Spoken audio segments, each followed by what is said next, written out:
देखिए, एक melodious song, एक रोमांटिक सॉन्ग जिसके लिए मुझे जाना जाता है, एंड 90s का मेलोडी जिसको बोलता है, ये आ, संजीव चतुर्वेदी ने इसको क्रिएट किया, कंपोज किया, एंड फैंटास्टिक कंपोजिशन, इतना मेलोडियस कंपोजिशन जो 90s का याद दिलाते हैं।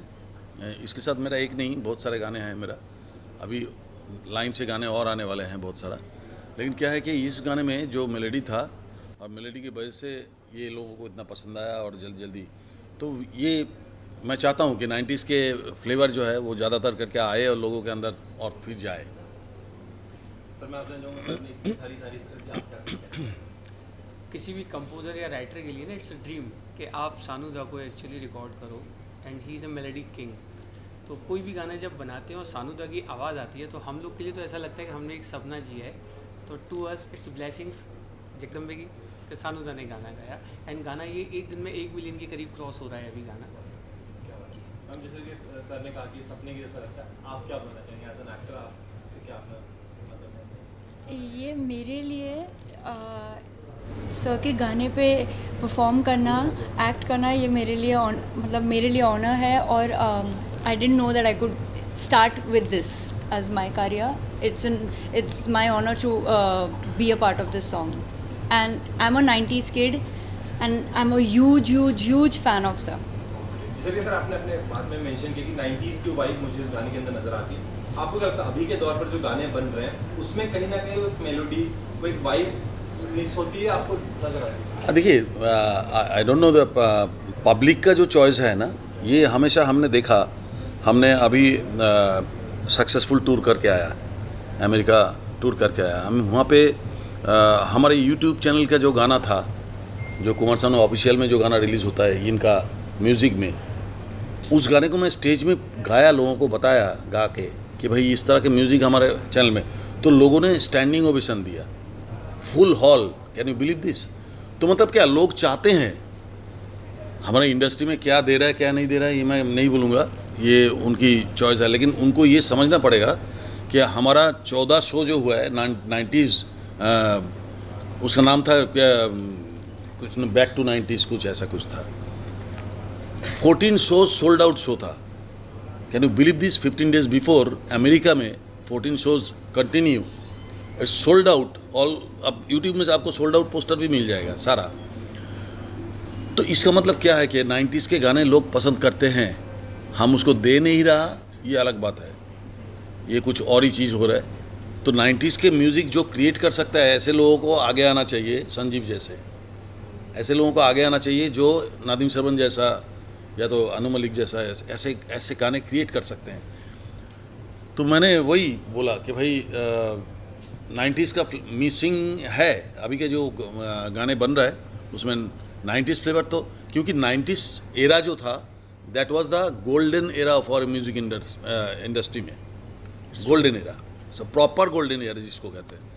तो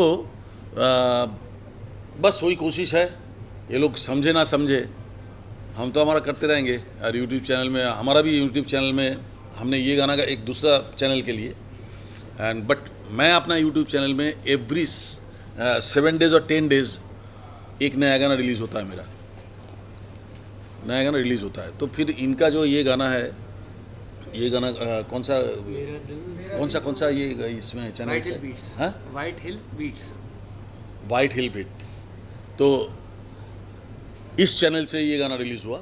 बट ये he is doing so many songs for me also, जो भी है।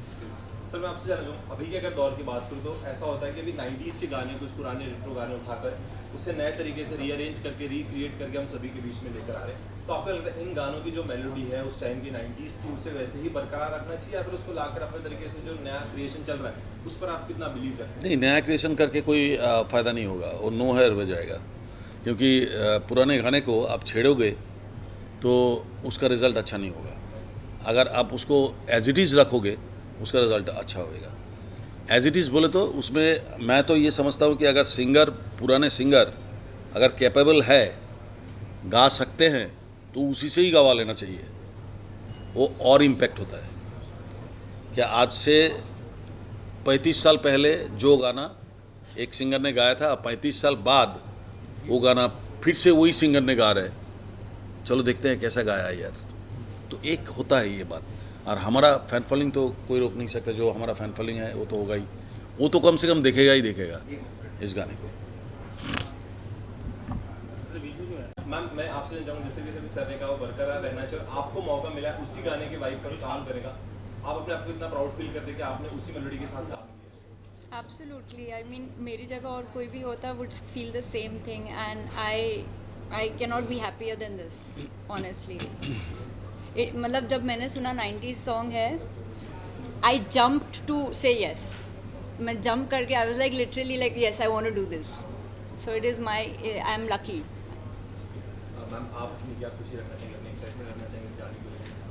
मैं सर के साथ मेरा पहला गाना है एंड मैं सर की बहुत बड़ी फ़ैन हूँ। सर लाउड बोलिए। सर के साथ मेरा पहला गाना है और मैं हमेशा से उनकी बहुत बड़ी फ़ैन रही हूँ और मुझे एक्चुअली पता नहीं था, it was a surprise for me. Sanjeev ji ने बाद में बताया, मैंने उनसे पूछा तो उन्होंने बोला है कि सर साथ में गाने वाले हैं, मतलब मैं उनके साथ गाने वाली हूँ।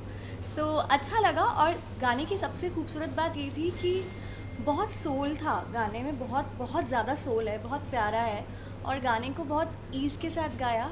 और उससे भी इम्पॉर्टेंट बात मेरे लिए ये थी कि मैंने सर को गाते हुए सुना लाइव जब वो रिकॉर्ड कर रहे थे, तो फिर मुझे गाने में उससे बहुत हेल्प मिला। जैसे सर आपने कहा कि उन्हीं सिंगर को मौका देना चाहिए गाना फिर से गाने का, यदि आपकी लिस्ट में से कोई गाना फिर से 90s से उठाकर अगर अभी फिर से बनाना हो या कुछ उसको क्रिएट करना हो, तो वो एक कौन सा गाना हो जो आप चाहेंगे कि एक बार गाना वो फिर से बाहर आए और एक बार फिर से ऑडियंस के बीच में एक नए तरीके से? देखो भाई, मैं मोर देन 22,000 सॉन्ग्स गा चुका हूँ। कोई एक गाना मेरे लिए बोलना बड़ा मुश्किल होता है कि इस गाने को रीमेक करो। मेरे को ऐसा लगता है कि बहुत सारे ऐसे गाने हैं जिनको रीमेक होने से और ट्रिमेंडस इम्पैक्ट होगा फिल्म के लिए, फिल्म के हेल्प के लिए। It is not for us, film के हेल्प के लिए वो गाना कारीगर होगा जो अगर उस गाने को इस्तेमाल करे। तो ऐसे बहुत सारे गाने हैं यार। तो क्या है कि कोई एक गाना बोलना बड़ा मुश्किल काम है, सोच के मैं परेशान हो जाऊंगा फिर।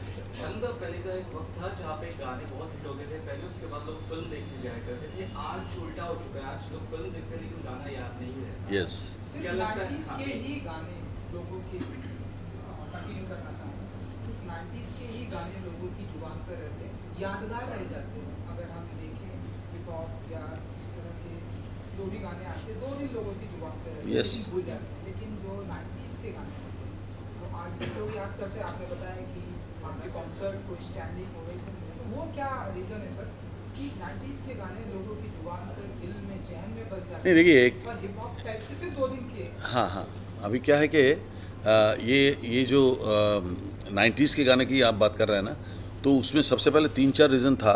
एक तो सबसे पहली बात है कि पहले म्यूज़िक को रिकॉर्ड किया जाता था। सबसे पहले हम जानते नहीं थे कि हीरो कौन है, हीरोइन कौन है, हमको मालूम भी नहीं होता था। बट गाना रिकॉर्ड करता था पहले, 6-6, 8-8 गाना रिकॉर्ड हो जाता था। उसके बाद सब डिसाइड होता कि इसको क्या लेंगे, क्या करेंगे, क्या नहीं करेंगे। तो गाना जब रिकॉर्ड होता था उसमें ध्यान दिया जाता था पूरा, एक तो लिरिकली, उसके बाद कंपोजिशंस, उसके बाद सिचुएशन। तो हम लोगों ने उसको एक्ट करके गा देते थे। तो ये जो टीम वर्क था, ये पक्का उर्दू का जो शायरी है एंड जो थॉट प्रोसेस है, जो उसका स्टोरी लैंग्वेज, जो कुछ भी एक टोटल टीम वर्क जो होता था उस समय, वो बहुत ऐसा था पावरफुल कि ये पहले लोग सुनते ही सोचते थे कि हम हॉल में जाएंगे। तो पहले गाना उनको खींच के हॉल तक लाते थे। तो गाने का काम हम लोगों का था कि हमको हॉल तक पहुंचा देना है। बाकी हॉल में जाके वो देखेंगे कि एक्टर एक्ट्रेस क्या उसके ऊपर रिएक्ट किया और उसके ऊपर क्या उन लोगों ने एक्सप्रेशन दिया, क्या ये किया, तो उसके बाद पिक्चर हिट होना। तो ये सब मिला के ना वो चीज़ अभी क्या हो गया, एक म्यूज़िक प्रायोरिटी था पहले कि म्यूज़िक के ज़रिए, म्यूज़िक पिक्चर का आधे खर्चा म्यूज़िक से उठ जाता था, आधे पिक्चर का खर्चा जो है वो म्यूज़िक से उठ जाता था। एंड म्यूज़िक के बाद वो लोग फिर फिल्म शुरू करके फिल्म ख़त्म करते थे। और अगर पिक्चर चल गया तो म्यूज़िक और भी हिट हो जाता, और पिक्चर नहीं भी चला तो भी म्यूज़िक बेच के पैसा कमा लेते थे कंपनीज। तो आई थिंक जब म्यूज़िक का जो एक प्रायोरिटी था अभी वो है नहीं, वो प्रायोरिटी अभी क्या है, म्यूज़िक को सेकेंडरी कर दिया गया। डालना है तो डाल दो, नहीं तो नहीं डालो तो कोई बात नहीं है, ना भी रखो तो कोई बात नहीं है, ऐसा सिचुएशन हो गया। ये मंदबुद्धि टाइप का बुद्धि है जिन्होंने ये सोच रखते हैं। तो गाना एक ऐसा चीज़ है, not for relaxation, music is a therapy always. और ये फिल्म जब देखने जाते हैं, इतना टेंशन, इतना मारधार, इतना ये, उसमें एक रोमांटिक गाना आता है, एक सॉफ्ट रोमांटिक गाना है, तो थोड़ा रिलैक्सेशन होता है उस समय। तो ये सब चीज़ें इन लोगों को सोचना चाहिए कि हम म्यूज़िक को सेकेंडरी करके अगर पिक्चर को हिट कराना चाहे तो बहुत नामुमकिन है, बहुत मुश्किल है। अभी 100 पिक्चर बनाओगे तो उसमें से 1 या 2 हिट होगा। जैसे हाँ, sir, do you think that कि म्यूजिक इंडस्ट्री अब बिजनेस जैसा हो गया है, जो दिख रहा है अभी सब नंबर्स का खेल है? पैसे कमाओ, पैसे कमाओ, मैडम का ऐसा कहना है कि हाँ। गाना फिल्म सिर्फ पैसे कमाने का माध्यम हो गया, मैडम का ऐसा कहना है। सचमुच में कमा रहे कि नहीं रहे ये भी हमको मालूम नहीं है। ये उनका पब्लिसिटी है, ये पब्लिसिटी के ज़रिए भी लोगों को खींच के लाते हैं कि भाई 400 करोड़ कमा लिया, 500 करोड़ कमा लिया। अरे बाबा 500 करोड़ कमाए तो चल देखते हैं क्या है उसमें, जाके देखा बकवास बनाना है। तो ये जो चीज़ें हैं ना, ये सब अभी सब पब्लिसिटी स्टंट है। तो पिक्चर को देखो, हमारे उस समय 90s का जो पिक्चर्स है, उस समय ना तो इतना सोशल मीडिया था, ना इतना चैनल्स था, ना कुछ था, खाली माउथ पब्लिसिटी। अगर पिक्चर अच्छा बने तो उसका माउथ पब्लिसिटी से वो सुपर डुपर हिट होता है। सबसे बड़ा पब्लिसिटी है माउथ पब्लिसिटी, कि तुम एक जन को खुश करोगे ना, वो 10 जन को बताएगा। तो ये टेंडेंसी ये लोग क्यों अप्लाई करते हैं, आई डोंट नो। ये सोचते हैं कि भाई हम इसमें ग्रैंडर दिखा देंगे स्विट्ज़रलैंड में, और इसका आम्स्टरडम में शूट कर लेंगे, और कोई स्टोरी नहीं है, बकवास म्यूज़िक है, और सोचता है कि बड़े बड़े स्टार कास्ट, पिक्चर हिट हो जाएगा। और वो कोई सब 1000 100 करोड़ का जो मूवीज़ है, मुँह के बल गिरता है सीधा। इनको अभी तक समझ में नहीं आ रहा है। अभी पता नहीं ये लोग समझे कब, ऊपर वाले इसको सुबुद्धि दे। हाँ बोलो। आर्टिफिशियल इंटेलिजेंस के बारे में कहा गया है कि लोग पुराने गाने नए गाने किसी भी सिंगर से गवा लेते हैं, आपका क्या ख्याल है इसके बारे में? It's a dangerous for us, our society, our industry. AI है, देखो टेक्नोलॉजी तो हम तो बढ़ते ही जाएंगे, टेक्नोलॉजी कोई रोक नहीं सकता। वो हम डे बाई डे हम इम्प्रूव करते हैं। तो वो उसका साइड इफ़ेक्ट जो है, उसका बैड इफ़ेक्ट जो है, हमारे देश में उसको सबसे पहले ज़्यादा करके लोग ग्रैब कर लेते हैं। जो बैड इफ़ेक्ट क्या है, मतलब किस तरीके से मैं पैसा कमा लूँ थोड़ा सा।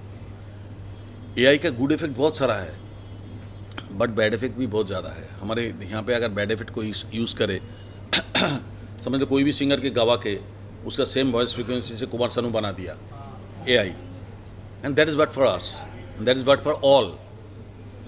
सबसे बड़ी बात है, तो आप कुमार सानू का गाना सुन रहे हैं, लेकिन आप ओरिजिनल कुमार सानू का गाना नहीं मिल रहा है आपके साथ चीट हो रहा है, ऑडियंस के साथ, सुनने वाले के साथ ये चीट हो रहा है। तो ये बहुत बड़ी डिसएडवांटेज तो ये है AI। हम तो कहते हैं कि AI के लिए सबसे बड़ा प्रोटेक्शन हो जाना चाहिए, तो AI के लिए प्रोटेक्शन बहुत ज़रूरी है। तो इन क्रिएटिव फील्ड, हाँ, in creative field, in creative field, क्योंकि अभी AI क्रिएटिविटी नहीं कर सकती, AI उस चीज़ को मॉडिफाइड कर सकती है, Correct. टेक्नोलॉजी उसमें इन्वॉल्व कर सकती है। पर क्रिएटिविटी जो होती है, मतलब ऐसा कहावत चलता है, बेवकूफ़ और कलाकार जो पैदाइशी होती है, यस। तो AI जो है क्रिएटिविटी नहीं कर सकती। नहीं, वही तो बात बोल रहा हूँ कि AI आपका वॉइस इमिटेट कर देगा, आपका टोनल क्वालिटी इमिटेट कर देगा, लेकिन what about your expression? AI expression दे नहीं सकते, दैट इज़ क्रिएटिविटी। तो क्रिएटिविटी में ये सब चीज़ें होता है, एक्सप्रेशन, फीलिंग्स हो, थ्रोइंग हो, ये सब चीज़ें हमको खुद को करना पड़ेगा, जितना भी AI लगाओ। हम जब कोई सॉफ्ट गाना गाएंगे, सैड गाना गाएंगे, वो AI कुछ नहीं कर सकते। वो गाना सीधा सीधा गाना कर देंगे। जैसा हम गाएंगे जब कोई बात बिगड़ जाए, जब कोई मुश्किल, ये होगा AI। क्रिएटिविटी ओरिजिनल फिल्म में होगा जब कोई बात बिगड़ जाए, ये होगा क्रिएटिविटी आर्ट फील्ड का काम। तो AI और क्रिएटिविटी में ये फ़र्क है, जो AI दे नहीं सकता वो क्रिएटिविटी को रखना ही पड़ेगा। गानों की आत्मा नहीं होती ना, तो दिस इज द थिंग। पहले मैनुअली म्यूजिक बनाते थे और आज की तारीख में सब डिजिटल बना रहे हैं, उससे क्या सिंगिंग पे असर पड़ा है? देखिए एक चीज़ है, मैनुअली तबला बहुत अच्छा आपने क्वेश्चन किया। ये बहुत डेप्थ वाला क्वेश्चन है, ये सब छोटा मोटा क्वेश्चन नहीं है। देखिए शुरू में हम लोग जब गाना गाने जाते थे, लाइव रिकॉर्डिंग करने जाते थे, तो उसमें डेडिकेशन नामक एक चीज़ है जो टेंशन से ज़्यादा बिल्टअप होता है। मैं आपको बता रहा हूँ एक बात, आप याद कर लेना, उसको मिला लेना। टेंशन आपको जब होगा ना तो आपका सारा इंद्रिय जो है वो ज़्यादा काम करना शुरू करता है, यू नो दैट। एंड उसमें क्या होता है कि आपका डेडिकेशन होता है, क्योंकि आप जो काम करने गया उसमें आपका ज़्यादातर करके आपका दिमाग चल रहा है। सो ज़्यादातर करके आप कॉन्शियस हो जाते हो कि भाई इसको। तो हमारे क्या होता था कि 100 म्यूजिशियन समझ लो, महबूब में 100 म्यूजिशियन बैठ के बजा रहे हैं, और सिंगर रूम में समझ लो मैं खड़ा हूँ, अब मेरे साथ कोई लेडी सिंगर खड़ा है, आशा जी हो, लता जी हो, कविता जी हो, अलका जी हो।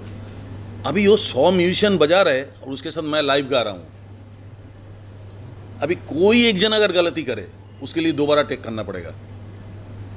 तो सोचो अगर म्यूजिशियन गलती करते हैं तो मैं उसके तरफ देखूंगा, और अगर मैं गलत गाऊं तो म्यूजिशियन वहाँ से हंसेगा, सब 4-5 लोग, अरे यार क्या है, इसके लिए दोबारा टेक करना पड़ रहा है फिर।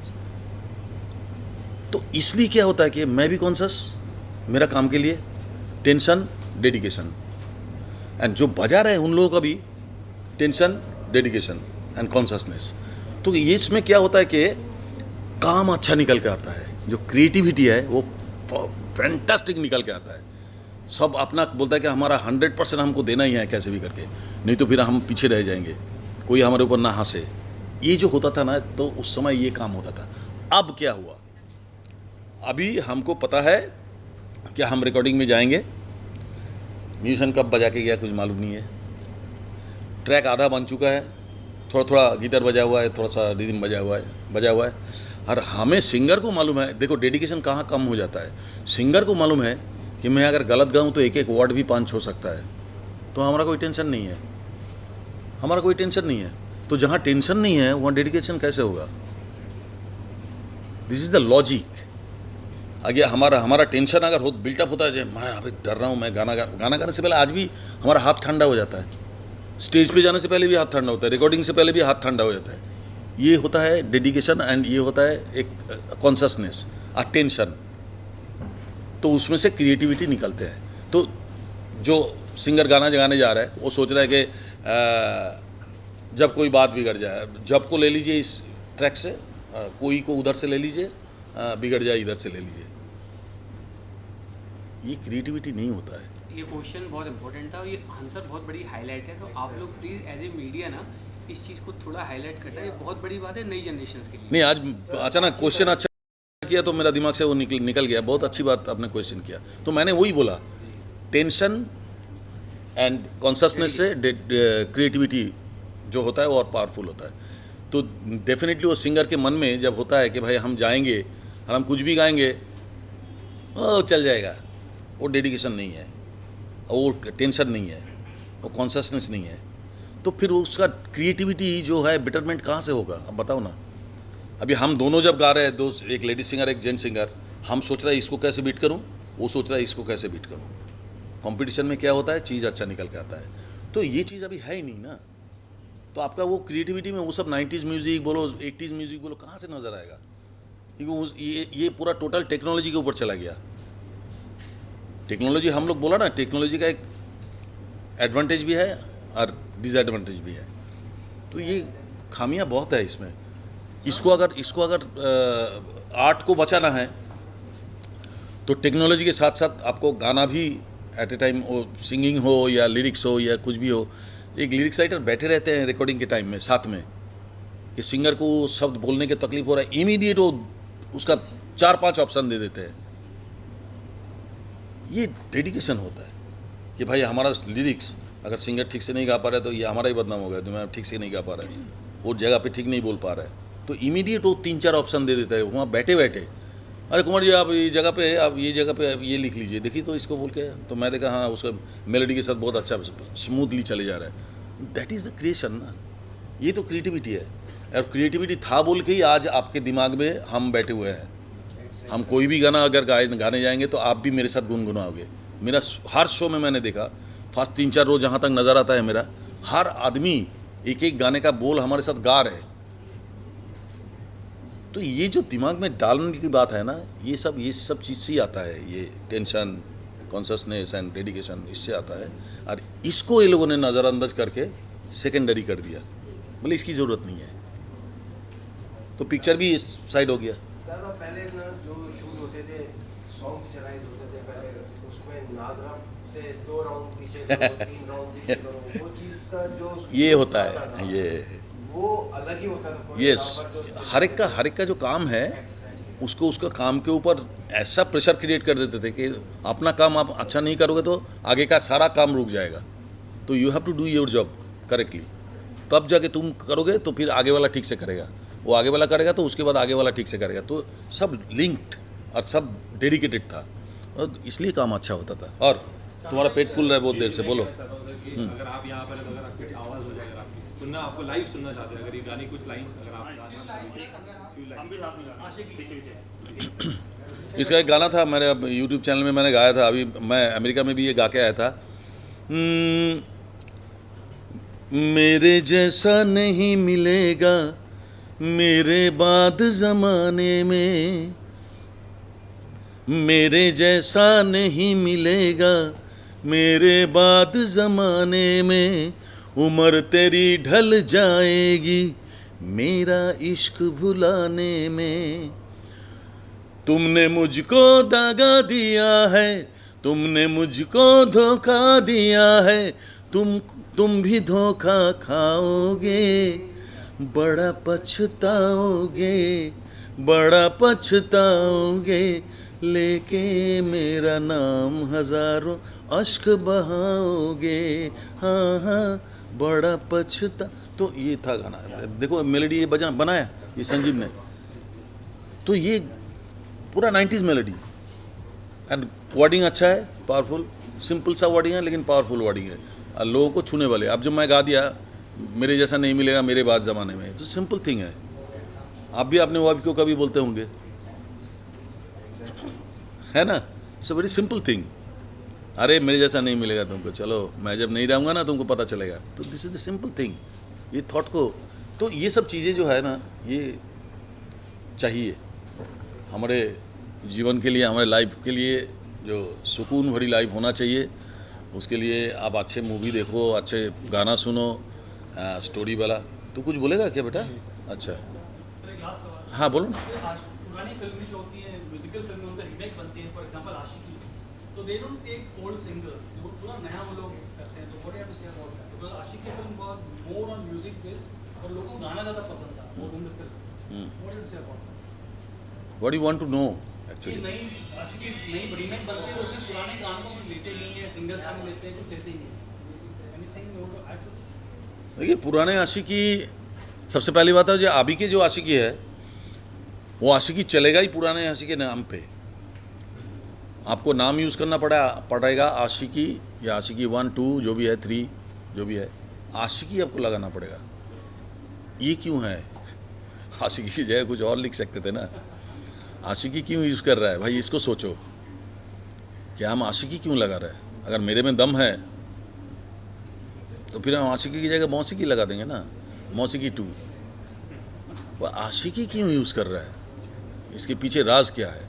मतलब उस आशिकी का जो फल है उसको इस आशिकी में मिलना चाहिए, वो सोच के ये बनाया जाता है। तो जो भी है रीमेक करना बहुत बुरी बात नहीं है, बहुत अच्छी बात है, लेकिन क्या है कि पुराने चीज़ को आप भुला नहीं सकते। अब जितना भी नया बने, नया रीमेक होए, जो कुछ भी करे, उस चीज़ को आप भुला नहीं सकते। सो ये कंपैरिजन होता ही नहीं है, कौन आशिकी बेटर है, कौन आशिकी है, ये सब बकवासबाजी बात है। कि एक आशिकी एक हिस्ट्री क्रिएट किया, दूसरा आशिकी एक हिस्ट्री क्रिएट करेंगे, ये होता ही रहेगा। मैं गाऊंगा, मैं एक अपना जगह बनाऊंगा, मेरे बाद और कोई एक सिंगर आएगा जो उसका अपना जगह बनाएगा। इसका मतलब ये नहीं कि वो मेरे माथे पे चढ़ गया, नो। नंबर ऑफ सॉन्ग्स में मैंने बहुत सारे लोगों से ज़्यादा नंबर गाए, बहुत ज़्यादा, तो मैं ये नहीं बोल सकता कि मैं उससे बेटर हूँ। सवाल ही नहीं होता है। वो लीजेंड है, वो जो लोग लीजेंड है, जो लोग अपना जगह बनाए, वो जगह कोई नहीं बना सकता है। भले आप कोई नया जगह बना लो, लेकिन वो जगह नहीं बनेगा। सो ये सब तुलना करना बहुत बेकार है। तो लेजेंड की बात होती है, आपकी पहली मुलाकात किशोर कुमार से कैसे हुई थी? किशोर कुमार साहब, किशोर दा से मेरा कभी मुलाकात हुआ ही नहीं आज तक। ये मेरा दुर्भाग्य है एंड ये बड़ा सज़ा है मेरे लिए, क्योंकि मैं उनको फॉलो करके यार टोटली, आप देखो ना किशोर दा की यादें, ये सब गाना किशोर की यादें से लेके टीसीज में मैं 40-45 कैसेट गा दिया था, सारे किशोर दा का गाना गा दिया था, लेकिन किशोर दा से मिला नहीं। बट मेरे को बाद में उनका सेक्रेटरी अब्दुल जो है, अब्दुल उनका सेक्रेटरी हुआ करते थे। बाद में किशोर दा के डेथ के बाद उन्होंने मेरे पास आके ये बताया कि साहब भी बार बार पूछते थे कि ये कौन लड़का है यार मेरे जैसा गाते हैं ये कौन लड़की, इसका मिला एक बार मेरे को, बुला उसको, तो हुआ नहीं। मैं तो उसके चरणों में एक बार जाके गिरना चाहता था, मैं कैसे भी करके एक बार चरणों में गिरूँ, लेकिन ऊपर वाले का मर्जी नहीं था। फरमाइश आ रही है मेरा दिल तेरे वगैरह का ये कुछ सारा फ्यू लाइंस अगर नहीं वो तू गा साथ मेरा दिल मुझे, तेरा होने लगा। हाँ इट्स वेरी ब्यूटीफुल मेलेडी कि तेरी आँखों से आँखें मिली जो सनम, मेरी आँखें चमकने लगी है। देखो तेरी सांसों ने सांसों को जब से छुआ, मेरी सांसें महकने लगी है। जागी जागी सी आँखों से दिल ये मेरा तेरे सपने सजोने लगा है। मेरा दिल तेरा होने लगा है, मेरा दिल तेरा होने लगा है। हाँ Thank you guys, thank you. Thank you. ठीक है, और कोई क्वेश्चन नहीं ना, बस थैंक यू। हम लोगों को लेकर एंटायर डे खा नहीं सकते आप लोग जो बार बार क्वेश्चन करते हो कि देखो ये सोसाइटी का या हमारा खाली हमारा काम नहीं है कि हम म्यूज़िक को, बेटर म्यूज़िक को फिर से लाएं, ये आप लोगों का सबसे बड़ा रोल है इसमें। आप लोग कितना इसको ठीक से पब्लिक तक पहुंचा रहे हो एंड किस तरह से, all depends on you people, media. तो मीडिया को मैं थैंक्स बोलूँगा और मीडिया को हाथ जोड़ करके बोलूँगा कि सही न्यूज़ आप जो बता रहे हैं हम लोग, उसको आप दिखाइए, लोगों तक पहुंचाइए, ये मेरा रिक्वेस्ट है। एंड बाकी ये सोच लेना कि इसके पीछे आप लोगों का भी बहुत बड़ा हाथ है। अभी वो हाथ कौन सा है मैं नहीं बताऊंगा, आप समझ जाओ।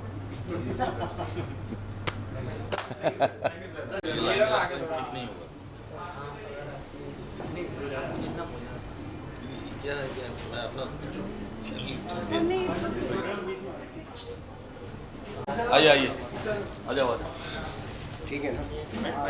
आ जाओ संजीव, आ जाओ अंदर आ जाओ और अंदर आओ और क्लोज आइए। बस ठीक है।